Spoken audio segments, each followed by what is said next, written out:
Il y en a des très beaux, puis il y en a des très moches. À partir du moment où c'est très beau, pour moi, c'est de l'art. Et quand ils sont très moches, bon ben voilà. Et je crois qu'on en vient à les mettre dans les musées. Il y a eu des expos de street art qui sont revenus dans les musées. Donc c'est un peu paradoxal. Je pense qu'il n'y en a pas assez, il faut en mettre partout. Ça changera de tout le gris qu'on voit un peu partout. Habiller la ville de couleurs, un rêve partagé par de nombreux graffeurs et street artistes. Souvent associés et pourtant différents, les deux courants se partagent le paysage et parfois se mélangent. Nanterre, le cirque précisément. Depuis plus de 30 ans, les graffeurs s'y donnent rendez-vous. Ici, pas de restrictions ni de recouvrement, les graffeurs se repassent dessus entre eux. On appelle ça le teuil. Les murs de ce terrain vague aux allures d'air de jeu témoignent de cette pratique. Il suffit de jeter un œil à l'épaisseur de la couche de peinture pour se faire une idée. Herse a découvert ce lieu particulier en 89. Aujourd'hui, il continue à graffer régulièrement sur ses murs. Pour lui, ce n'est pas la pratique qui a changé, mais le nom. Les gens mettent nos graffitis dans le street art. Bon, à la base, le street art n'existait pas. Enfin, quand le graffiti existait, et le pochoir, on n'appelait pas ça street art. Mais voilà, il y a le phénomène de mode, galerie, machin, truc muche. Donc c'est un mot qui passe bien aux yeux du public. De toute façon, aujourd'hui, les gens en vivent et voilà. Moi, j'ai rien contre ça, hein.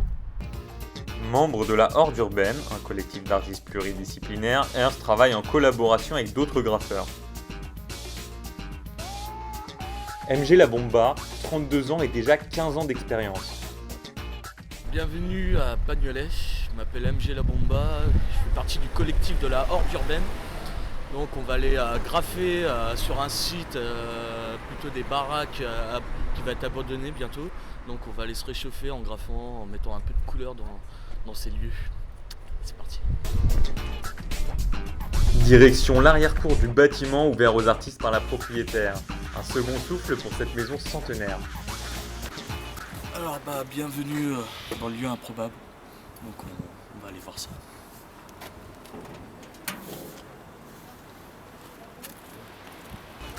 Bien cachée, cette maison familiale accueille l'art de rue en son sein grâce à de nombreux artistes d'horizons différents. Un moyen pour les graffeurs comme MG de s'exprimer librement chez un particulier. Car le graphe, ce n'est plus que dans la rue. N'importe qui peut commander une fresque à la maison, à l'extérieur comme à l'intérieur, pour quelques centaines d'euros en moyenne. Aujourd'hui, pas de commande, juste le plaisir de la performance pour cet autodidacte.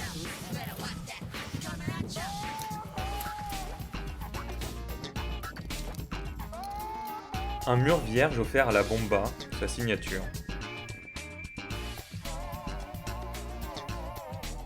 Maintenant il y a beaucoup plus d'artistes, pas graffeurs, hein, mais des artistes qui font maintenant sur les murs par rapport à cette tendance du graffiti, ce qu'on appelle la tendance du street art.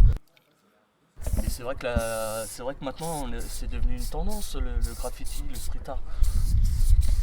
On voit maintenant il y a du graffiti dans la fondation Cartier, il y a là dernièrement la fondation EDF. Il y a toujours eu des projets comme ça, on a toujours fait des festoches pour des villes, on a toujours graffé pour des particuliers. Moi à l'époque je faisais beaucoup de chants pour enfants. Maintenant un peu moins parce que c'est vrai que je suis plus dans les galeries, dans les expos maintenant. Mais on a toujours fait ça, hein. On a toujours travaillé, dès qu'on a une commande on le fait, hein. Quand on dit un graffeur, on ne dit plus la dégradation, on ne dit plus le petit con, on dit tiens, un street artiste. Et les street artistes envahissent nos rues. Exemple flagrant dans le 13e arrondissement de Paris où le maire, Jérôme Coumet, a choisi de promouvoir le street art jusque dans son bureau. La mairie accueille un certain nombre d'œuvres pérennes d'artistes dans les ascenseurs, sur les murs. Il y a un certain nombre d'interventions d'artistes et de street artistes. Le street art, c'est d'abord des œuvres artistiques. C'est faire en sorte que l'art puisse se déployer dans la ville.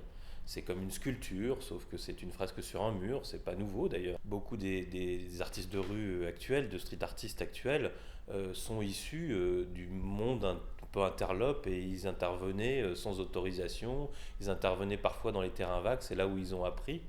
Mais aujourd'hui, on fait très bien la différence entre ce qui est une œuvre artistique et puis un tag qui est là pour marquer le territoire. Et les habitants font très bien la différence. Dans la mairie, chez un particulier, dans la publicité, dans les jeux vidéo, le street art est entré dans notre quotidien.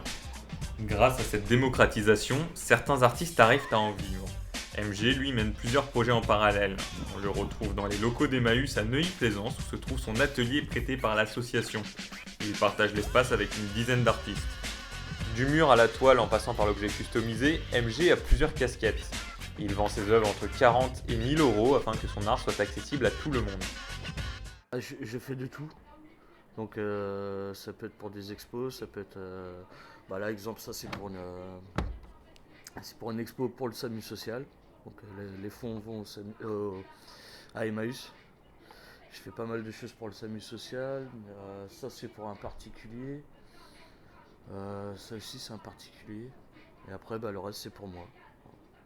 Je commence à en vivre et je suis assez content.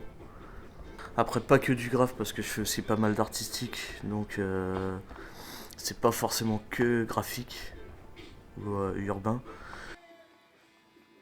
Vivre de sa passion, ça je pense que c'est assez important, quoi. C'est ce que ma mère me disait, fais un métier qui te plaît.